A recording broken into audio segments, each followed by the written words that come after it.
The Knights of the Cross by Henryk Sienkiewicz. Your feedback in the comments is very valuable to me. Chapter 18. Zbyszko went for the bear as he proposed, because Mako became worse. At first, when he reached Bogdaniec, he was sustained by joy and the first cares about the house. But on the third day, the fever returned, and the pain was so great that he was obliged to go to bed. Zbyszko went to the Bartzi during the day, and while there he perceived that there were the footprints of a bear in the mud. He spoke to the beehive keeper, Warek, who slept in a shed not far away with his 2 faithful Podhalen dogs, but he intended to return to the village on account of the cold. They destroyed the shed, and Warek took the dogs with him. But first they smeared the trees here and there with honey, so that the smell of it would attract the animal. Zbyszko returned home and began to prepare for the expedition. He dressed himself in a warm reindeer jacket without sleeves. On the top of his head, he put a bonnet made of iron wire. Finally, he took a strong fork and a steel axe. Before sunset, he had taken his position, and having made the sign of the cross, he sat down and waited. The red beams of the setting sun were still shining between the branches of the gigantic pines. In the tops of the trees, the crows were flying, croaking and beating the air with their wings. Here and there the hares were leaping toward the water, making a noise on the dried leaves. Sometimes a swift marten passed by. In the thickets, the chirping of the birds was at first heard, but gradually ceased. After sunset, the noises of the forest began. Immediately a pack of boars passed near Zbyszko with a great bustle and snorting. Then elks galloped in a long row, each holding his head on the tail of the one in front of him. The dried branches crackled under their feet, and the forest resounded. But on they rushed toward the marshes, where during the night they were cool and safe. Finally the twilight was reflected on the sky, and the tops of the pine trees illuminated by it seemed to burn as if on fire. Then little by little, everything began to be quieted. The forest was still.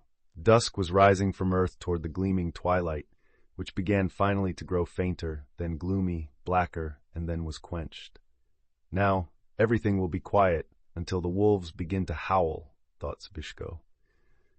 He regretted that he had not taken his crossbow, because he could easily have killed a boar or an elk. In the meanwhile, from the marshes came muffled sounds similar to heavy panting and whistling. Zbyszko looked toward that marsh with some apprehension, because the peasant Radzik, who used to live here in an earth hut, disappeared with his whole family, as if devoured by the earth. Some people said they were seized by robbers, but there were others who saw some strange footprints, neither human nor of beasts, round the cabin. The people shook their heads very much about that, and they even spoke about bringing a priest from Krzesnia to bless the hut. But they did not do it because nobody was willing to live in that hut, which from that time had an evil reputation. It is true that the beehive keeper, Warek, did not pay any attention to these reports.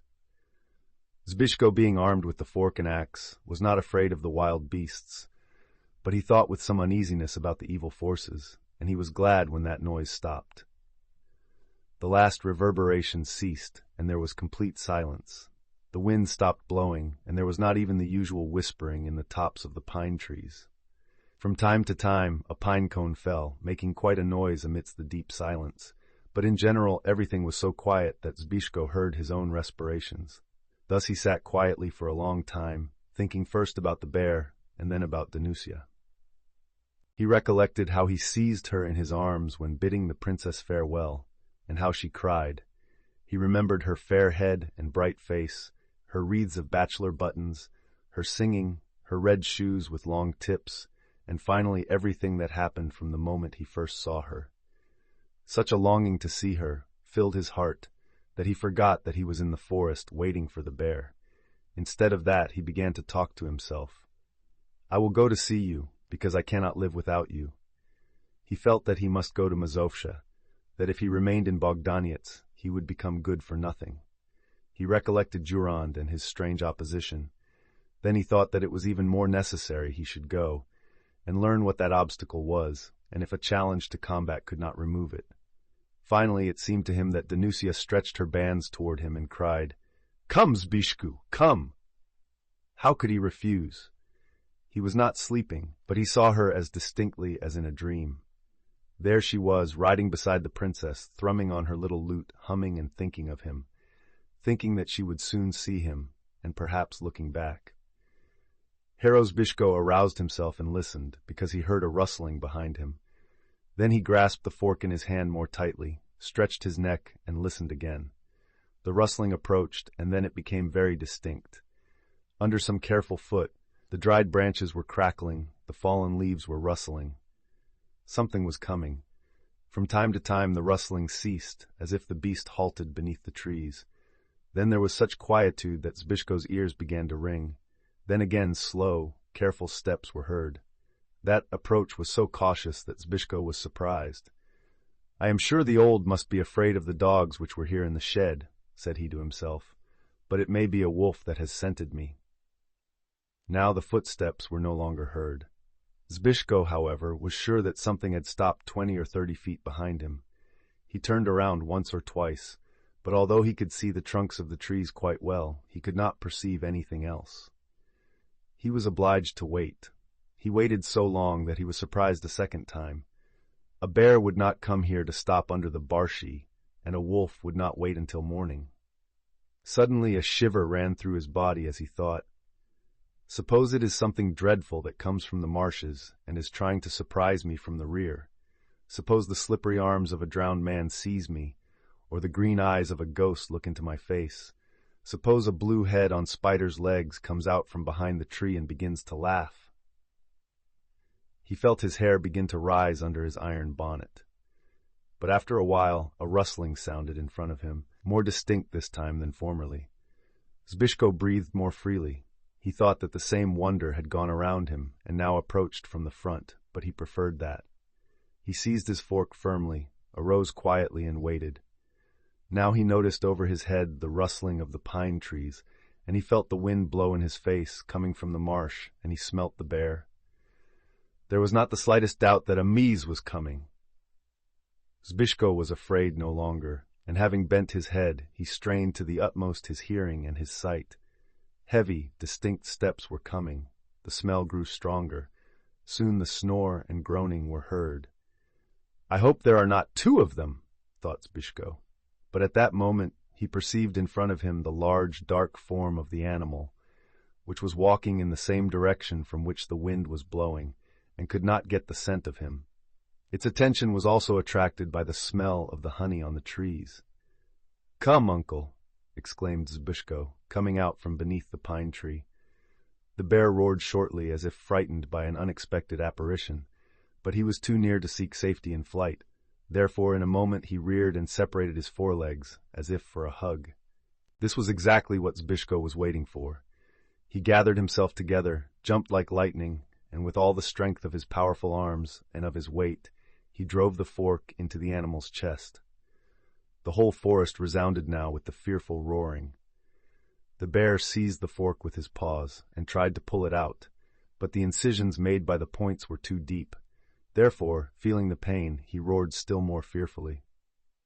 Wishing to reach Zbyszko, he leaned on the fork and thus drove it into his body still further.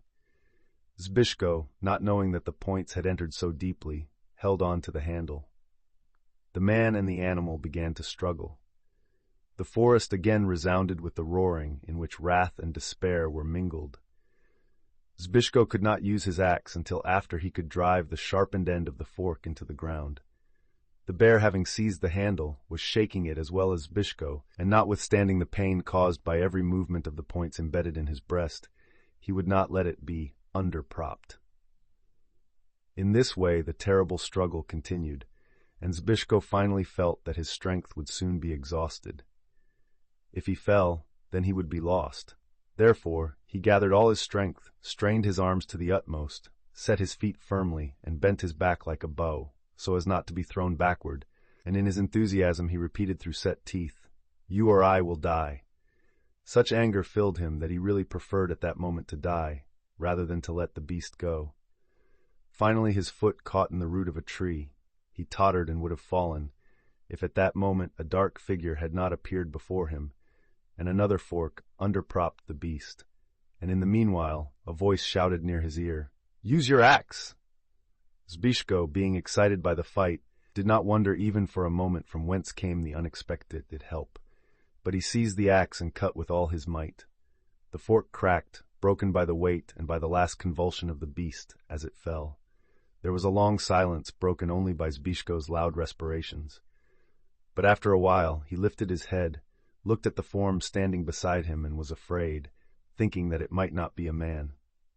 "Who are you?" asked he with uneasiness. "Jagiełło," answered a thin, womanly voice. Zbyszko became dumb from astonishment. He could not believe his own eyes. But his doubts did not last long, because Jagiełło's voice again resounded, "I will build a fire." Immediately the clatter of a fire steel against a flint sounded, and the sparks began to fall. By their glittering light, Zbyszko beheld the white forehead, the dark eyebrows, and the red lips of the girl who was blowing on the tinder, which began to burn. Not until then did he realize that she had come to the forest to help him, and that without her aid he would have perished. He felt such gratitude toward her that he impulsively seized her around the waist and kissed her on both cheeks.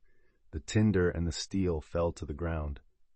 "Let me be," she began to repeat in a muffled voice, but she allowed him to kiss her, and even, as if by accident, touched Zbyszko's lips with her mouth.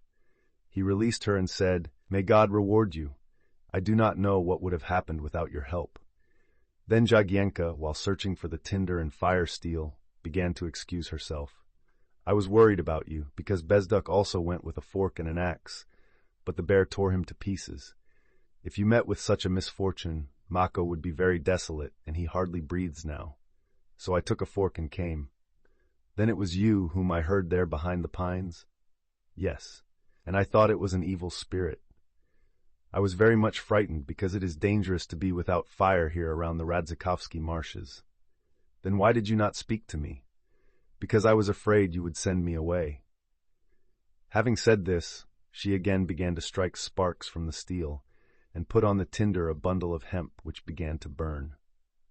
"I have 2 resinous pieces of wood," said she. "You bring some dried branches quickly, and we will soon have a fire."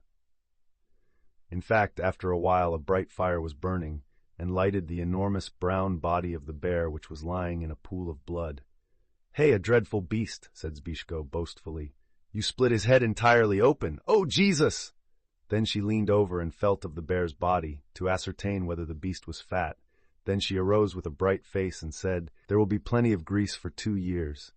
But the fork is broken, look. That is too bad. What shall I tell them at home?" "About what?" "Titus would not let me come into the forest. Therefore I was obliged to wait until everybody had retired." After a moment she added, "You must not tell that I was here, because they will laugh at me. But I will go with you to your house, because I am afraid the wolves will attack you, and you have no fork." "Very well." Thus they sat talking for a while beside the bright fire, looking like 2 young forest creatures. Zbyszko looked at the girl's pretty face, lighted by the flames, and said with involuntary admiration, "There is not another girl in this world as brave as you are. You ought to go to the war." She looked into his face, and then she answered, almost sadly, "I know, but you must not laugh at me." Remember to subscribe.